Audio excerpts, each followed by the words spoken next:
Fala galera, beleza? Vamos começar aqui mais um vídeo falando sobre o nosso processo de gerenciamento, né, desses usuários logados e tal. E eu queria trazer para vocês uma possível solução para esse problema, né? Imaginem o seguinte, né, vindo aqui para a parte mais da modelagem, que eu tenho a minha aplicação e eu chamo uma tela, uma view.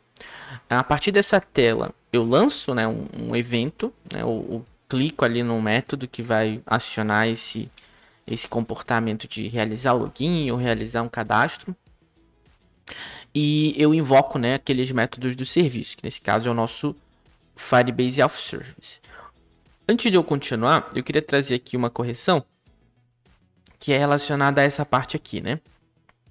A gente estava tratando os dados com base nesse result, que é o resultado do user credential. Porém, quando a gente estava verificando aqui se o usuário era nulo, a gente chamava um método que estava vinculado ao user, né? Que é o resultado.user update display name.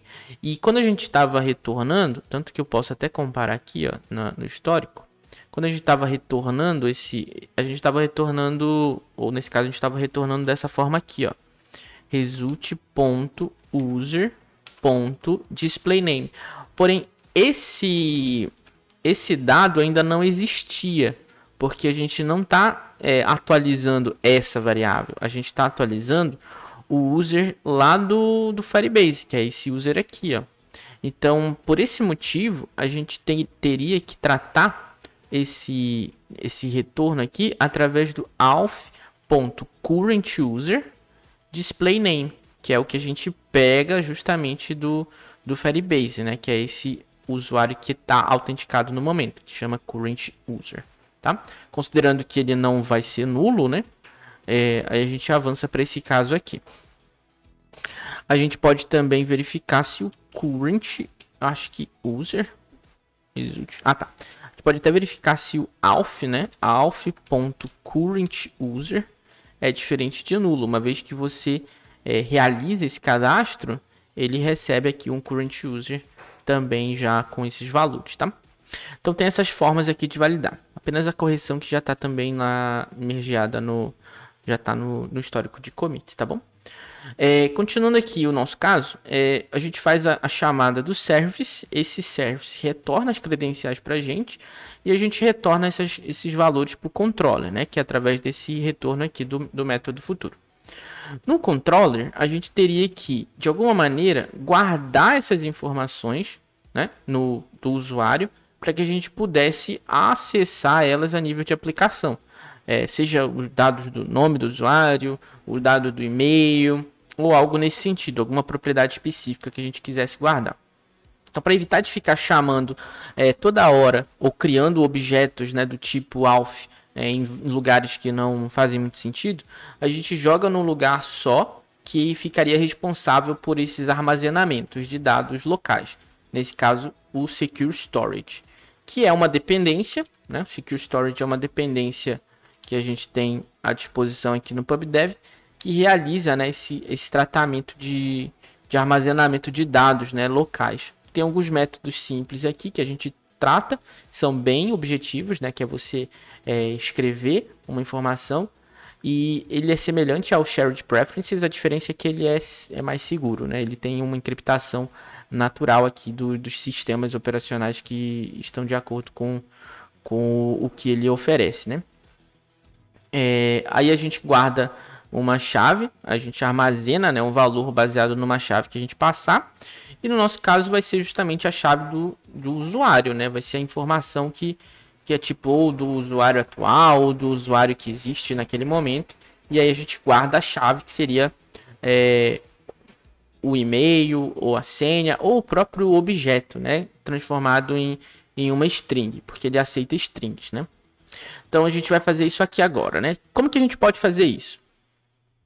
Antes de tudo, a gente instala, né, a dependência Flutter Secure Storage para a gente poder fazer uso dela no futuro. Então a gente vem aqui Flutter Secure Storage, essa aqui. Ele vai modificar algumas coisas aqui, né? em nível de sistema aqui, ó, dos nossos arquivos locais. Ele vai colocar aqui algumas informações e tal. A gente não precisa necessariamente usar, porque a gente não vai usar Linux nem Mac. A gente pode simplesmente descartar essas mudanças aqui. Do Linux, do Mac, do Windows. E a gente vai apenas utilizar ele a nível de ambiente, né? Do Android e do iOS. Então, pronto. A gente adicionou ele aqui. E agora a gente precisa, de fato, criar, né, esse serviço. Eu vou fazer bem rapidamente aqui. Vocês vão ver que o vídeo vai acelerar. Porque eu vou criar aqui esse arquivo chamado Secure Storage.dart. Beleza? E eu vou criar aqui a classe Secure Storage. E essa classe vai ter, né, o nosso construtor Secure Storage. Uma coisa que faz sentido é que, como ela vai ser uma classe que vai ser acessível do aplicativo inteiro, eu posso utilizar a proposta de ele ser constante. Como ele não vai depender de outra classe, né, ele vai apenas servir para acessar esses métodos, é como se ele fosse um singleton. Quando a gente usa um const no construtor de uma classe, é como se a gente estivesse guardando a mesma instância a nível de memória, tá? E ela vai servir justamente para a gente acessar aqui os nossos métodos do Secure Storage. Então eu faço final, coloco uma propriedade Secure Storage, que vai criar o meu objeto Flutter Secure Storage. E por que eu posso ter essa propriedade constante? Porque o próprio Secure Storage, ele é constante, tá vendo? Ele tem um construtor constante. Então, pelo fato dele ser constante, eu poderia simplesmente fazer isso aqui, ó, const. Mas ele está dizendo que static fields devem ser declarados como const. Então a gente não salva como const. A gente vai fazer const aqui. Const. Pronto. Agora sim faz sentido, né? A gente tem uma variável local, uma variável particular dessa classe, e ela é constante. Pelo fato dessa variável ser constante, eu consigo utilizar o construtor constante, transformando essa classe como se fosse um singleton. Beleza? E aqui a gente vai ter acesso, né, aos métodos que a gente for criar. E os métodos serão, eu vou fazer rapidamente aqui, void write. Depois a gente vai só finalizar, vai ser o future string, né? Deixa eu dar uma olhada aqui nesse documentação.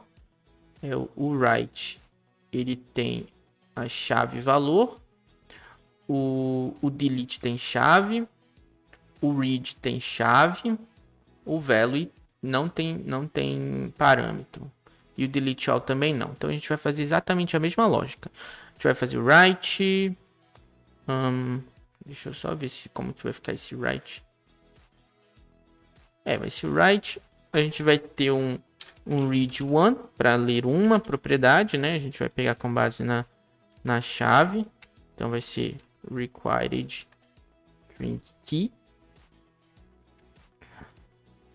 Vamos ter o future string, o read all.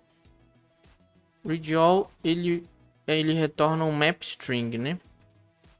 Então vai ser um map string read all.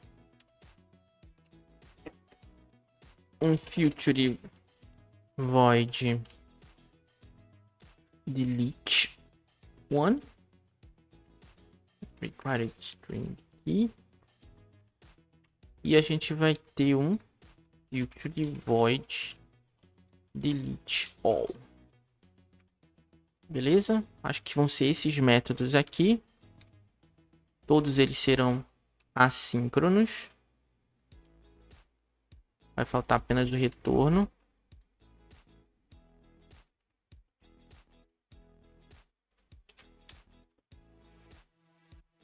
Desse aqui e desse aqui. É o que a gente vai fazer agora, só que na velocidade 5.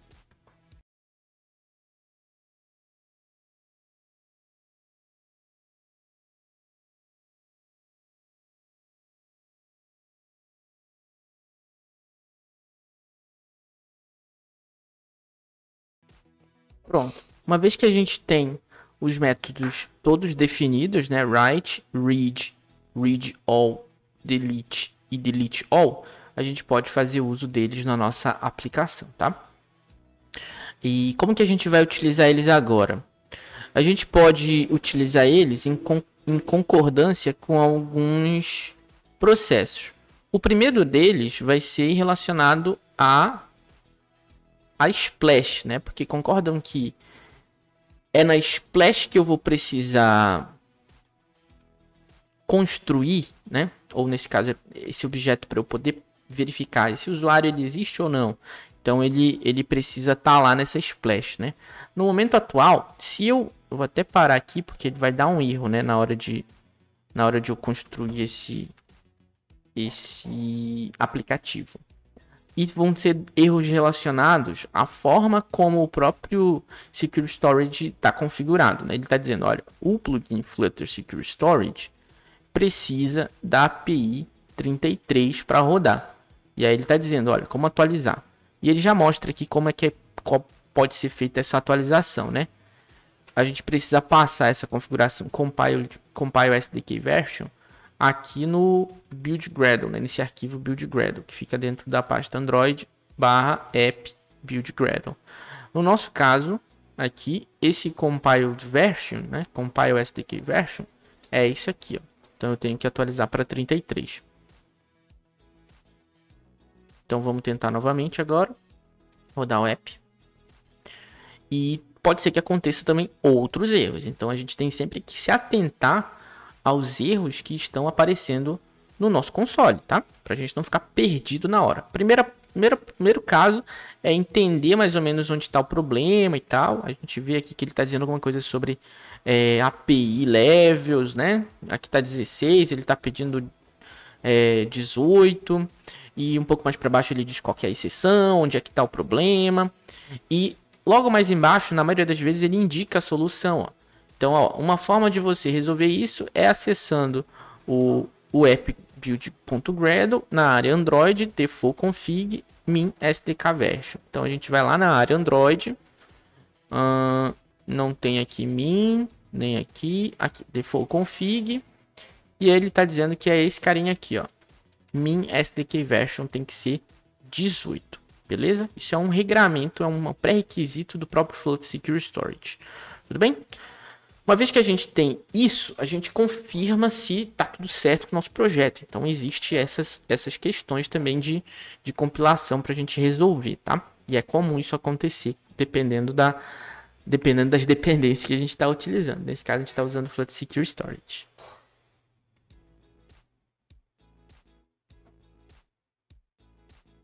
Ok, parece que agora está tudo certo. Então, não mudou nada, a gente só fez realmente a nossa verificação de serviços aqui e instalamos o Secure Storage. Agora a gente vai ter que entender quando ou onde eu devo fazer o armazenamento dos dados do meu usuário, né, que está sendo logado no momento. Então, a gente pode tanto fazer com base na criação, né, no Get Started, quanto no Sign In. Então, eu vou fazer primeiro no Sign Up, tá? Que é a feature Sign Up. Imagine o seguinte, eu devo guardar essa informação quando eu clicar em Sign Up. Onde que está o Sign Up?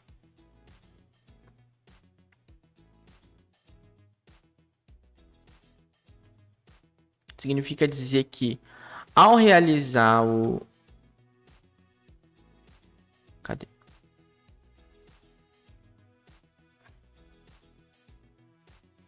Aqui, sign up. Quer dizer que eu estou chamando o sign up aqui. Quando eu chamar o sign up, eu preciso chamar esse service me retorna um valor.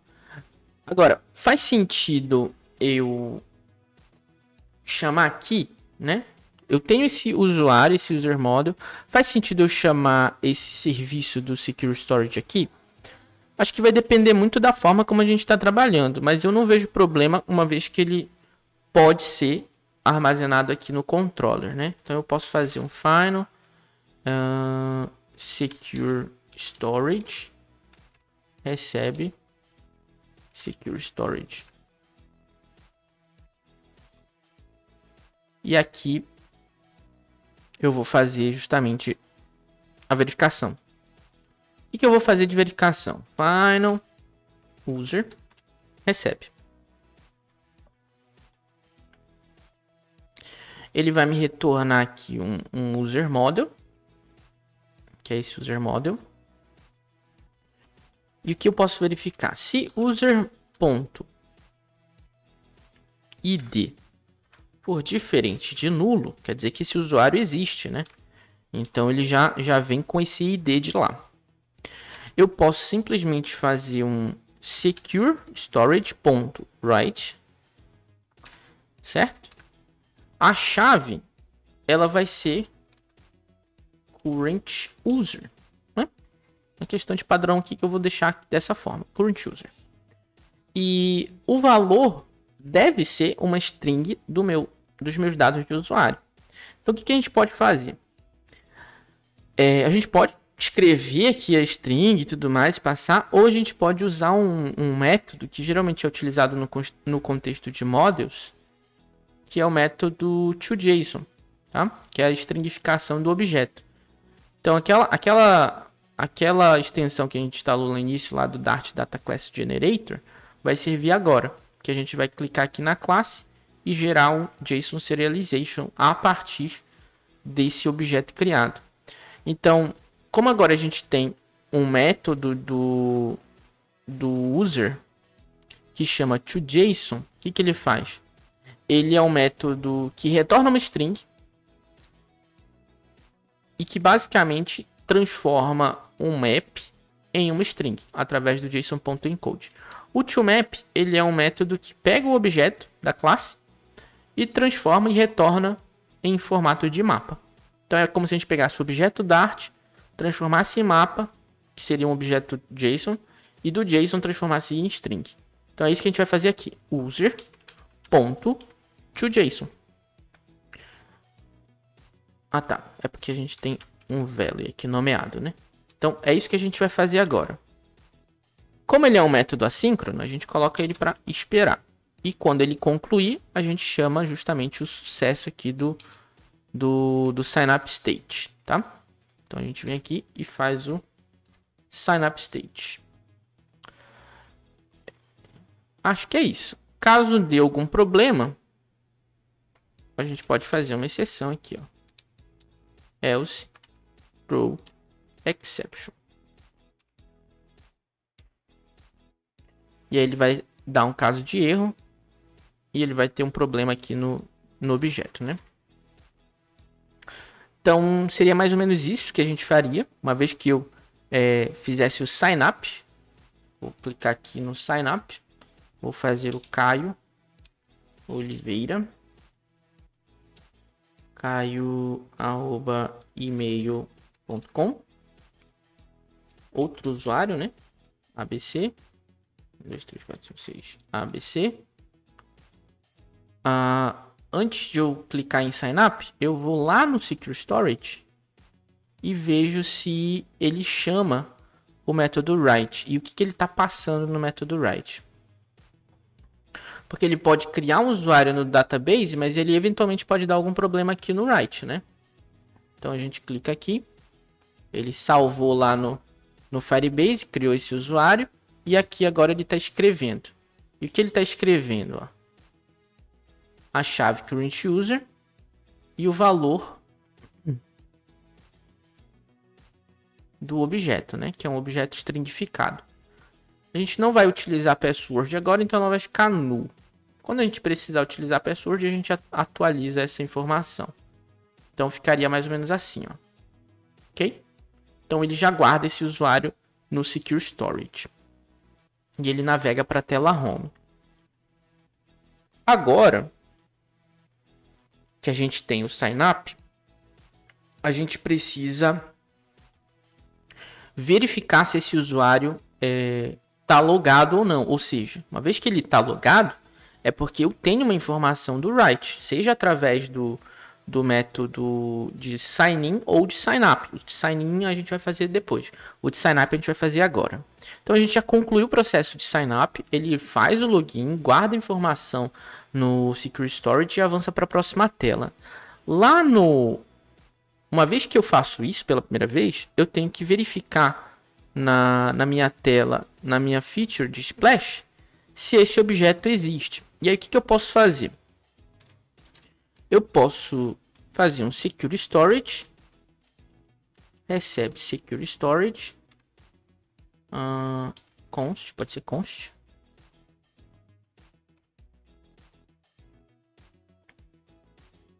Eu posso fazer essa lógica aqui direto, ou eu posso transformar num controller, né? Acho que para efeito de otimização do tempo, a gente pode fazer direto aqui. Vamos ver aqui. Não, vamos utilizar o padrão que a gente definiu, que é o state.splash state.dart. Então a gente tem aqui state splash e a gente cria o controller splash controller.dart splash. É controller, né? Splash. A gente importa o state. Eu vou importar aqui o state. Cria o construtor, né? Splash controller. A gente pode até, acredito eu, utilizar o const. Vamos ver se funciona. Não funciona. A gente pode fazer até aqui o nosso próprio final service. Secure Storage Service. Pode deixar até assim. E aí passa ele aqui no this.service. Importa ele aqui. E na hora de construir o Splash Controller, a gente passa a utilizar ele aqui, né? E o que a gente vai fazer? A gente vai verificar se o usuário está logado, né? Então a gente pode fazer void is user logged.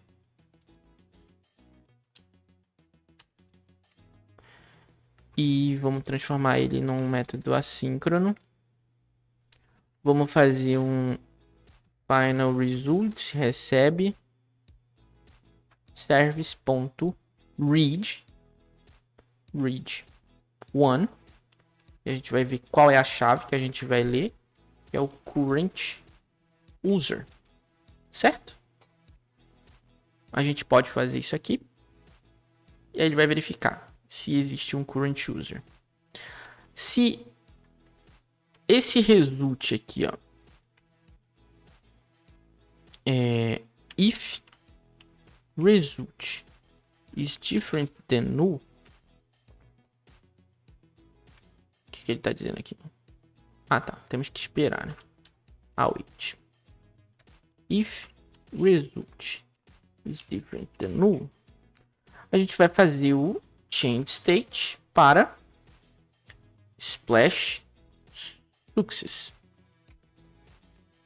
Se não, a gente vai chamar o change state splash error. Certo? Temos dois casos aqui, sucesso ou erro, né? Se isso aqui, se ele fizer a busca lá e não retornar nada, quer dizer que esse usuário não existe, portanto ele precisa ir fazer login. Se ele existir lá, ele vai direto para a tela home. Voltando aqui para a splash page, a gente não precisa mais desses dois casos, né?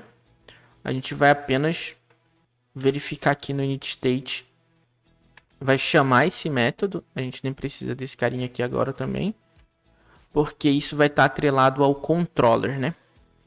E agora falta apenas a gente adicionar ao locator, né? Porque a gente está fazendo uso desse padrão aqui que a gente já tinha. Então, se eu for pensar em termos de factory, né? A gente pode criar um factory aqui, sendo dessa forma: locator register factory. A gente tem um sign, um splash controller, e a gente dá o splash controller que espera um serviço. Então a gente pode passar direto o const secure storage não precisa fazer aqui um singleton no Secure Storage, porque ele já é constante. Então não vai ter problema nenhum aqui. Vai ser o mesmo objeto, tá? E quando a gente chamar esse Splash Controller aqui, a gente vai fazer dessa forma. Final Splash Controller recebe locator.get e aí Splash Controller. Pronto. Uma vez que a gente tem esse objeto aqui, a gente pode usar o Splash Controller para fazer o isUserLogged. Como a gente está orientado a estados, aqui no Splash Controller, a gente pode fazer essa verificação diretamente aqui através do splashcontroller.addListeners. E a gente não pode esquecer também de dar o dispose aqui no nosso splashcontroller.dispose. E vamos verificar agora o seguinte, esse Splash Controller, o state, né? splashcontroller.state. If splashcontroller.state, que é o estado, is splashcontroller ou splashcontroller success, a gente vai navegar para home. Então a gente navegar para home. Else, a gente vai navegar para onboarding. Beleza?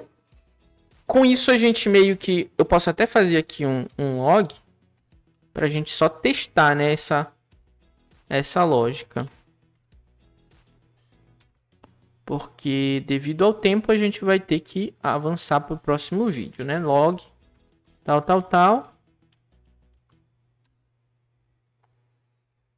E aí vai ficar to do aqui, né? Vou colocar um to do call home. To do call onboarding. Certo? Então a gente coloca um aqui, outro aqui. Quando a gente fizer o restart, né, que a gente criou o usuário, a gente viu que o estado tá sucesso. Por que tá sucesso? Porque se a gente observar aqui, ó, a gente fez o registro, automaticamente guardamos um usuário e tivemos um result aqui, ó, porque guardamos aquele usuário, percebe? Então a gente já tem um result, a gente só vai avançar agora para a tela home, percebe? Ele não vai fazer nada porque não tem a navegação. Então a gente vai fazer, ó, navigate to home, navigate to onboarding. Beleza? Isso a gente vai implementar no próximo vídeo, junto também com a parte de sign up, beleza? E a gente se encontra lá. Grande abraço!